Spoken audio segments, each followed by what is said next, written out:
자, 구약 성경 657페이지 역대기 하서 2장의 말씀을 볼 차례인데요. 역대하 2장 1절에서 6절까지의 말씀 같이 보도록 하겠습니다. 역대하 2장 1절에서 6절까지의 말씀입니다. 찾으셨으면 우리 역대기 하서 2장 1절부터 6절까지 같이 읽겠습니다. 시작.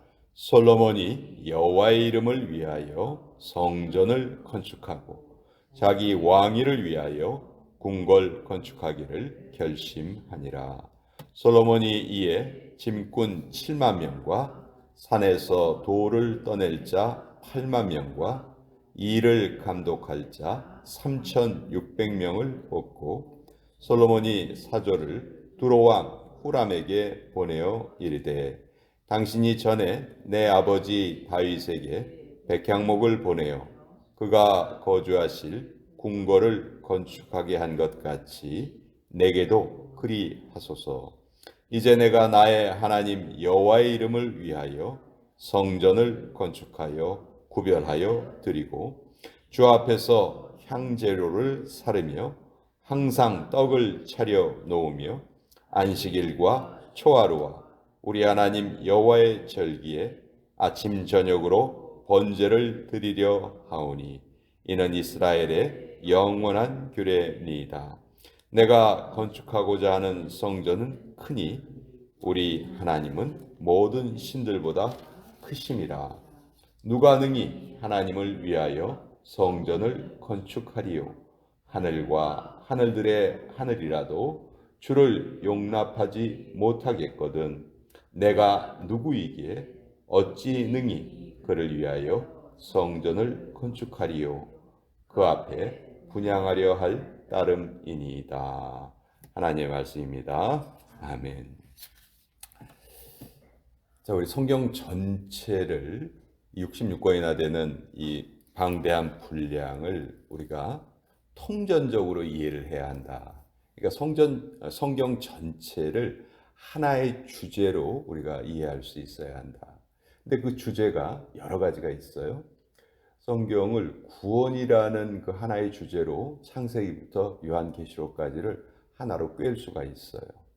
또 종말이라는 주제로도 창세기부터 계시록까지를 하나의 주제로 꿰어서 성경을 이해할 수 있어요. 이렇게 중요한 개념들이 있습니다. 이것이 어떻게 보면 성경 66권을 하나로 묶는 그런 끈과 같다, 그렇게 말할 수 있는데 그 끈이 한두 가지만 있는 게 아니고요. 여러 가지가 있는데 다른 끈 중에 하나가 성전이라는 주제예요. 창세기부터 요한계시록까지를 성전이라는 개념 하나로 성경을 이해할 수가 있는 거예요. 성전은 그만큼 성경에서 중요한 개념이에요. 자, 지금 솔로몬이 성전을 짓는 그 영광을 받았습니다. 이건 정말 다윗이 그렇게 소망했던 영광 중에 하나죠.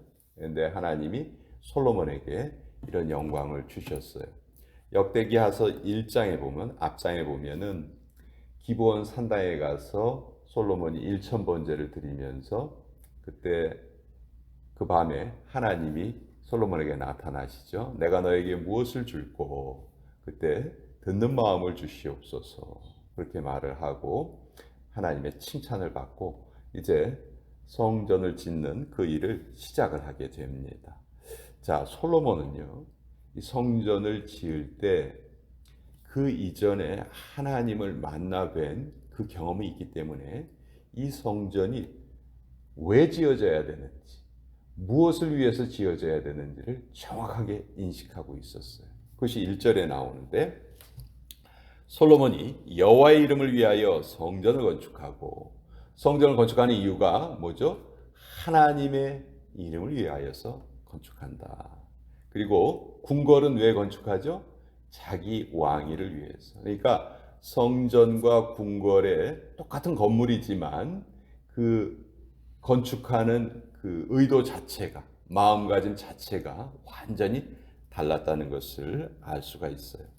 자, 성경에서 성전이 왜 이렇게 중요한가? 성전은 하나님의 임재를 나타내기 때문에 그래요.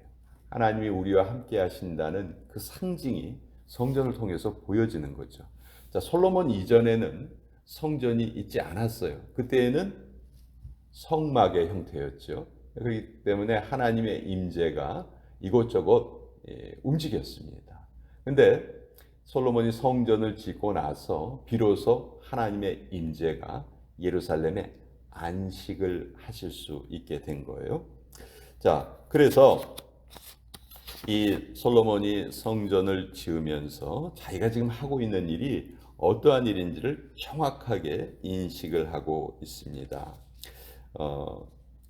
4절에 보시면 이제 내가 나의 하나님 여호와의 이름을 위하여 성전을 건축합니다.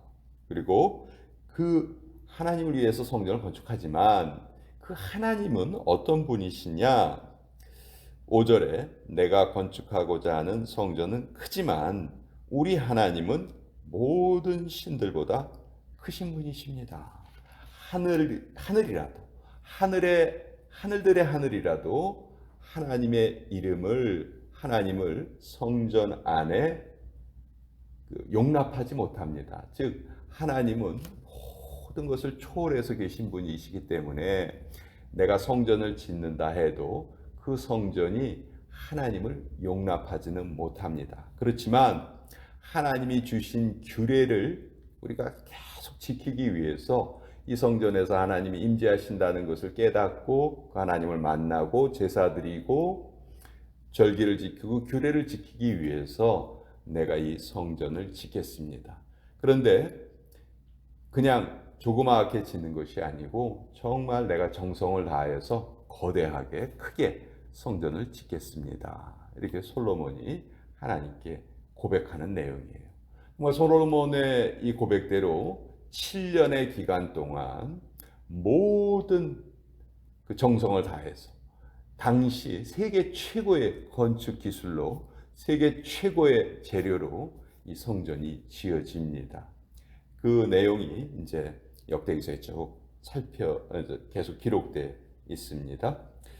우리가 읽지는 않았지만 이 뒷부분을 보면 성전을 짓는데 얼마나 많은 재료가 들어갔고 또 그것을 감독하기 위해서 또 그것을 관리하기 위해서 수많은 일꾼들이 동원된 것을 보게 돼요. 그리고 7년의 기간을 지었어요.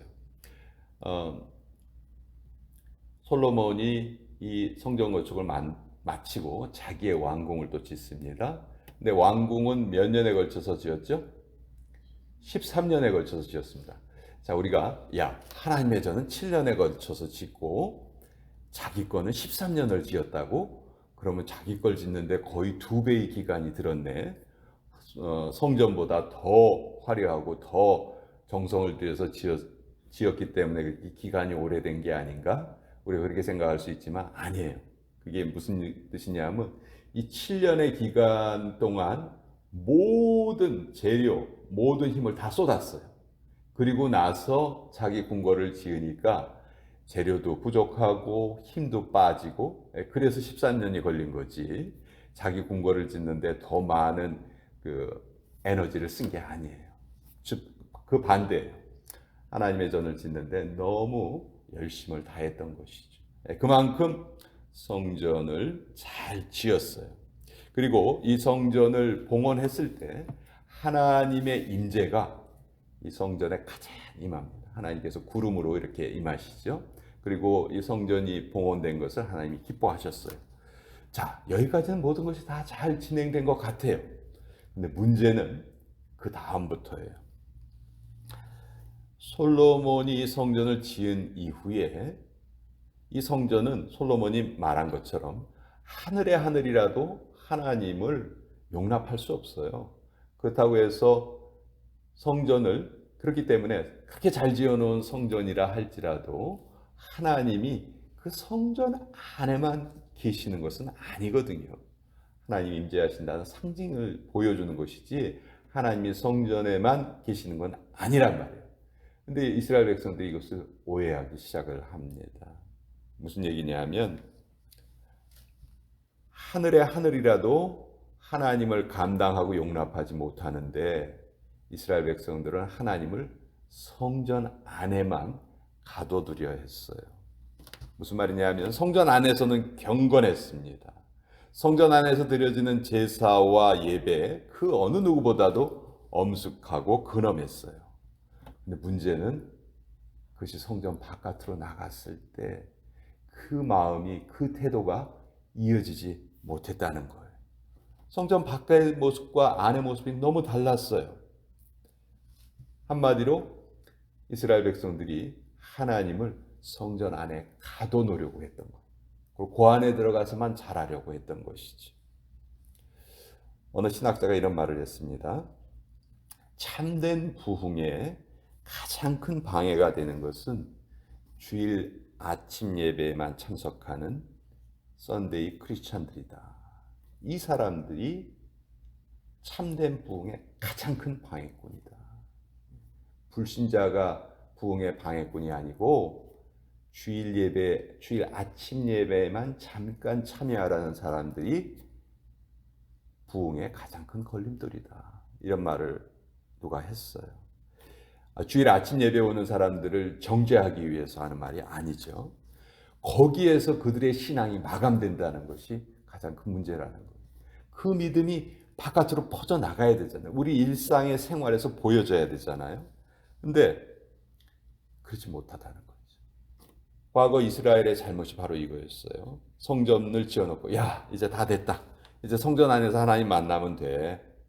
그리고 거기에서 끝내버린 거예요. 바깥에서의 삶이 완전히 다른 삶을 살았던 거죠.